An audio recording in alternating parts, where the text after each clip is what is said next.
Ya está.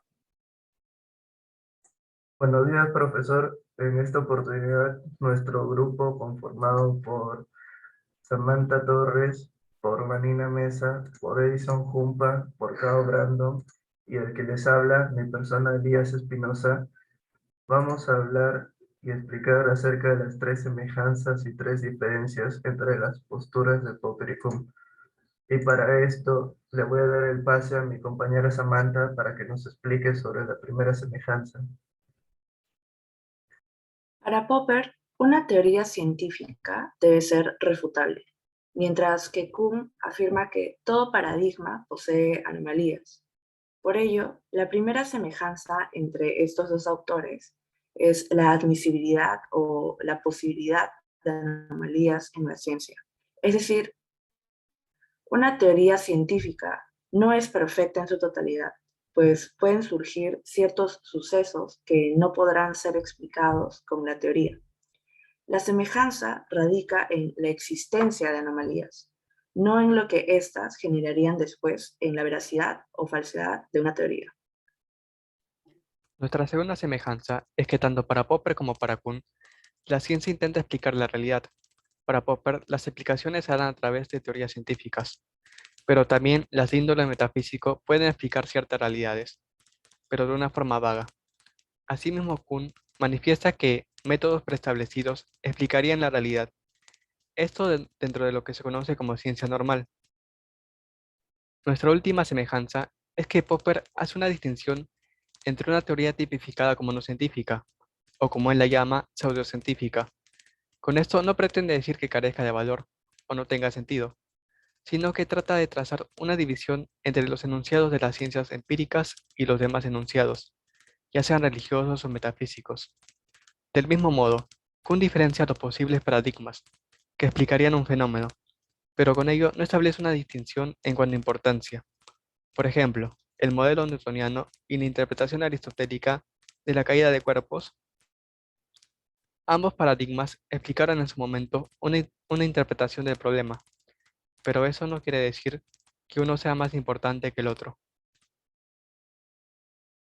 En el caso de las diferencias en la primera, según Popper, si es que se encuentra una anomalía en la teoría científica, esta es suficiente razón como para descartarla, ya que va en contra del método del falsacionismo. Sin embargo, para Kuhn es todo lo contrario. Él acepta que en toda paradigma hay anomalías, y estas ponen en rigor el valor de la teoría científica. Sin embargo, no es razón suficiente como para que el paradigma sea insostenible. También Popper afirma que una teoría científica implica prohibiciones del suceso de ciertas cosas, y si no contara con estas tendría un gran poder explicativo, es decir, se acomodarían a los hechos. Y este es uno de los puntos comunes de las teorías no científicas o metafísicas, como él los llama.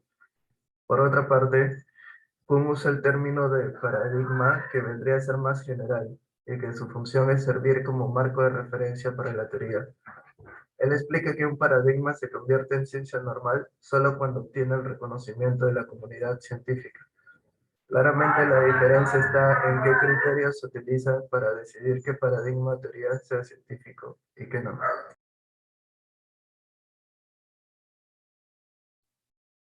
Las diferencias y últimas encontradas entre Popper y Kuhn es el método utilizado, evidencializado en los libros Conjeturas y Refutaciones e Introducción a Kuhn. En el caso de Popper, utiliza el falsacionismo, el cual plantea que la ciencia tiene que tener una metodología basada en este método, la cual defiende la idea de que cuestionar a una teoría significa intentar refutarla mediante un contraejemplo. De no ser posible, significa que dicha teoría queda aceptada provisionalmente, pero no verificada. O por simplicidad podríamos decir que queda descartada. En el caso de Kuhn, utiliza el relativismo histórico, el cual parte de la idea de que ninguna teoría científica se ajusta perfectamente a la realidad, por lo que no tiene sentido descartar toda una teoría simplemente por un desajuste. Y con desajuste nos referimos a que no puede dar una respuesta a un problema científico. Por otro lado, es importante mencionar que Kuhn considera que cuando el paradigma actual ya no puede dar respuesta a una cantidad considerable de problemas científicos, es reemplazado por otro nuevo que sí puede darlo.